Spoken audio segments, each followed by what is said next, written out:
La Coupe du Monde de rugby bat son plein. Petit rappel de quelques règles, histoire de comprendre ce qui se passe sur le terrain. Le rugby à 15, c'est un sport très collectif qui consiste à aplatir le ballon dans l'embut du camp adverse en se faisant des passes en arrière.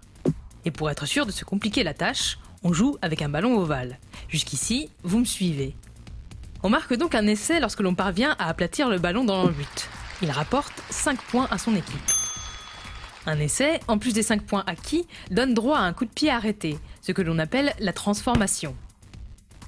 Pour transformer l'essai, le joueur se place sur une ligne qui passe par l'endroit où le ballon a été aplati. Mieux vaut donc que cela soit entre les poteaux. L'équipe qui transforme marque 2 points supplémentaires, soit un total de 7 points.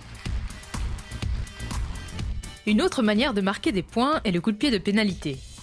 Celle-ci sanctionne une faute grave. Le buteur tente d'envoyer le ballon entre les poteaux à partir de l'endroit où la faute a été commise. S'il réussit, il apporte 3 points de plus à son équipe. La dernière façon de marquer des points est le drop, de l'anglais drop kick, qui signifie coup de pied tombé. Il consiste effectivement à laisser tomber le ballon des mains pour le frapper du pied après qu'il a touché le sol. C'est un geste très difficile à réussir car il est tenté dans le cours du jeu sous la pression des adversaires qui vont tenter de le contrer. C'est la solution des équipes qui dominent le jeu sans parvenir à marquer des essais, car chaque drop passé entre les 2 poteaux rapporte 3 points.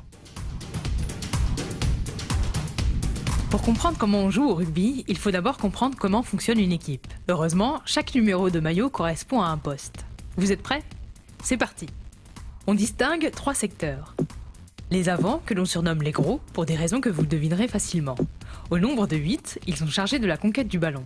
Ils sont très actifs sur les touches et composent la mêlée.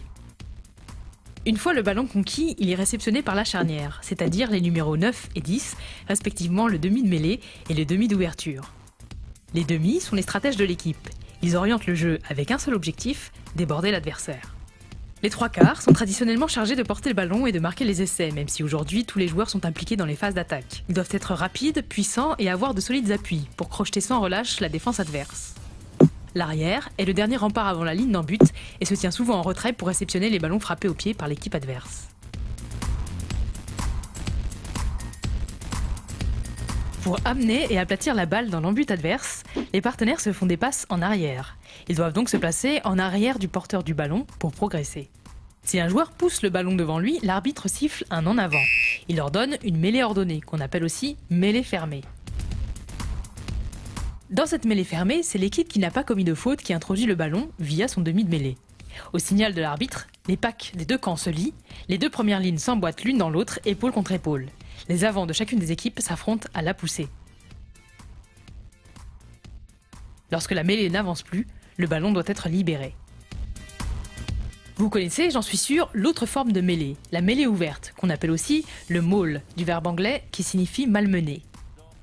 Lorsque le porteur du ballon est stoppé par la défense adverse, mais toujours sur ses 2 jambes, il peut se retourner pour que ses coéquipiers récupèrent le ballon et le mettent à l'abri. Le regroupement ainsi constitué peut avancer pour gagner du terrain.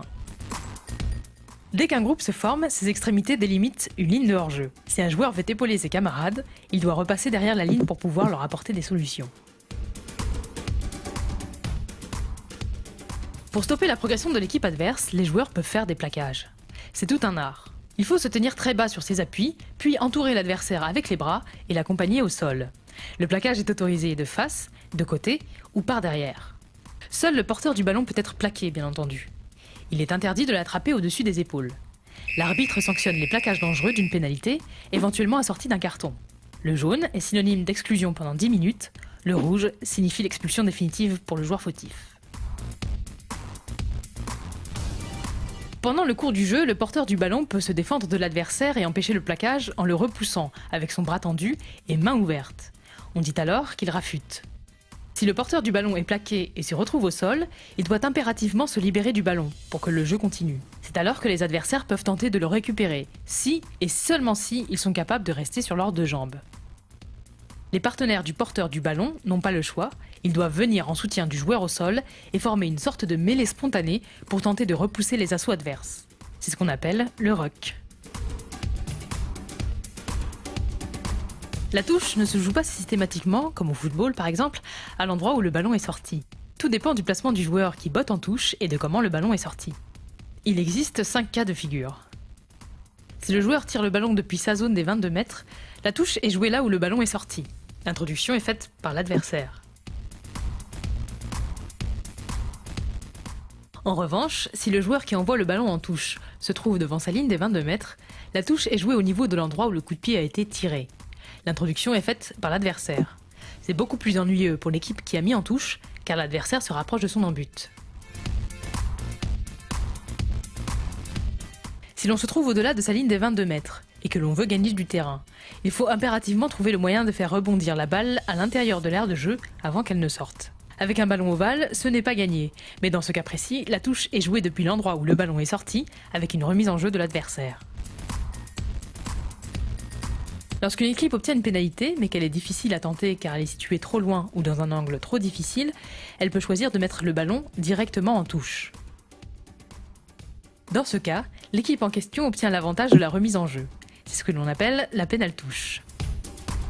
Enfin, les lignes du terrain n'étant pas considérées comme faisant partie de l'aire de jeu, si le porteur du ballon touche la ligne, même du bout du pied, on jouera une touche. Au rugby, l'arbitre est le véritable chef d'orchestre de la rencontre, mais il est loin d'être isolé.